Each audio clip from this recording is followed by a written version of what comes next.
Let's talk to Good story. Harold H. P. Cock-a-doodle-doo. It's 8:13. He's going to tell us. He's over in West Australia on assignment. I checked the credit card. I think he needs to back off. And he's in Fremantle to visit the hotel that accommodated the Ipswich survivors of a shipwreck 116 years ago. Good morning, and watch that. I've got to talk to you about the credit card. Yeah, good morning, Danny. Look, sorry about that. I was hoping that last transaction wouldn't show up. It was a little bit embarrassing. It wasn't me who bought it, right? Go ahead. Now, actually, look, I'm in, look, it's cold and wet over here, so you've got the nice weather home in Queensland. And in fact, next month I'm going up to the Timor Sea for the Timor Islands Hike for Health that I'm doing to raise money for Drug Arm, because I'm going to the Tiwi Islands football grand final, where I'll show you, you can enjoy footy alcohol-free, which I think is really important for the health of our kids. But anyway, I can tell you more about that later. Yeah, whenever you want. Whenever you want. Say what you like. No boundaries. But now, like you say, you sent me on assignment to Western Australia again, and here I am in Fremantle to visit the hotel that actually accommodated Ipswich survivors of a shipwreck 116 years ago.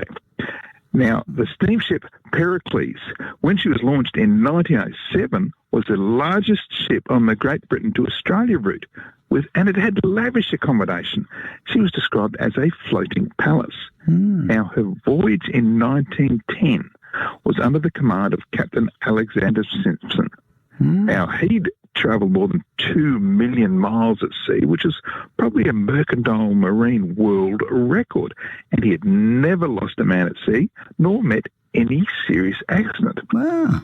Now, the cargo on board was insured for, wait for it, £750,000, or around $300 million today. Wow. It included 600 tonnes of lead ingots, which contained gold, platinum and silver.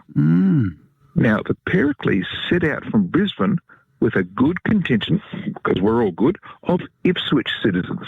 Now, she was travelling at 14 knots in clear weather and good visibility when at 3:32 in the afternoon on Thursday, the 31st of March, 1910, she struck an uncharted rock off the most southwesterly point of Western Australia. Right.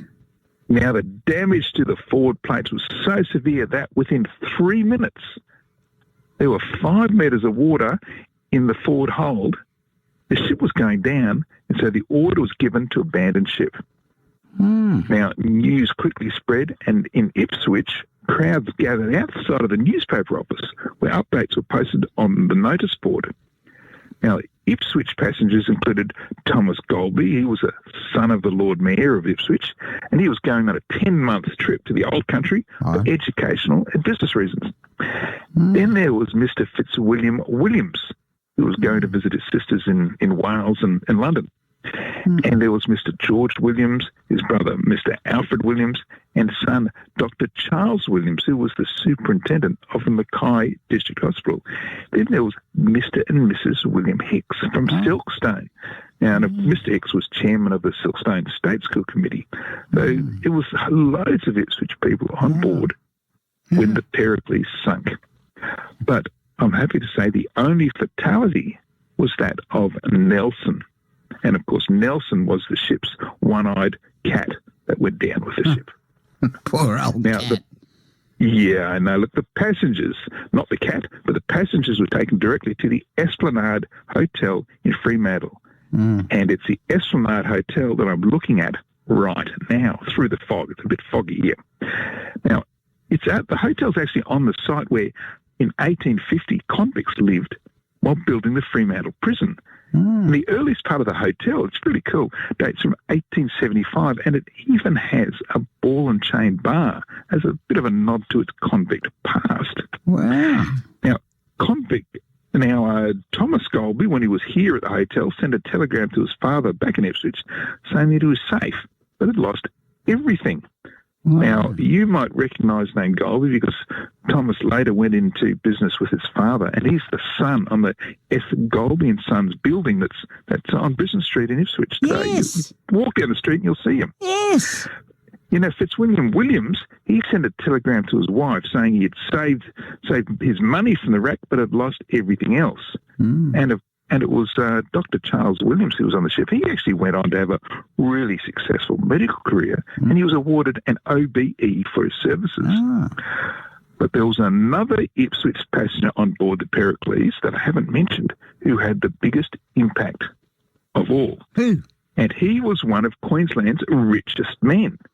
His name was Mr. William Robert Black.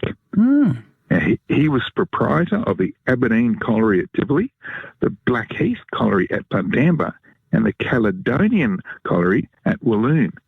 He was on the Pericles for a 2-year tour of Europe. Now, W.R. Black was also Queensland's greatest ever philanthropist. Oh, generous. You see, yeah, that's right. In fact, even at one donation, he donated $41,000 or £41,000 or more than $16 million today to the then Queensland Prohibition League to build the Canberra Hotel in Brisbane. And the donation was so big that the government got wind of it, and they actually tried to tax it. Can you believe it? A government raising taxes, who would believe that? No, they don't.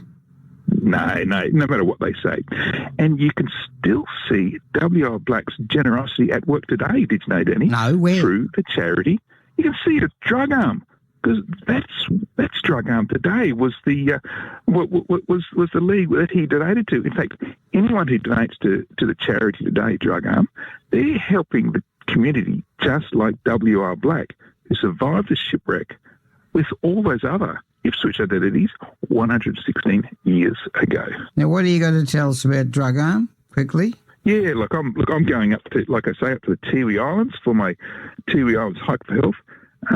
And as I mentioned before, it's the iconic local Tiwi Islands football grand final that's drawing me there because it's alcohol-free. It's a dry community up there. The people there don't want it, which is really important for the health of their children and our kids. Oh, yeah. And so, yes, because, look, no one wants alcohol advertising for kids.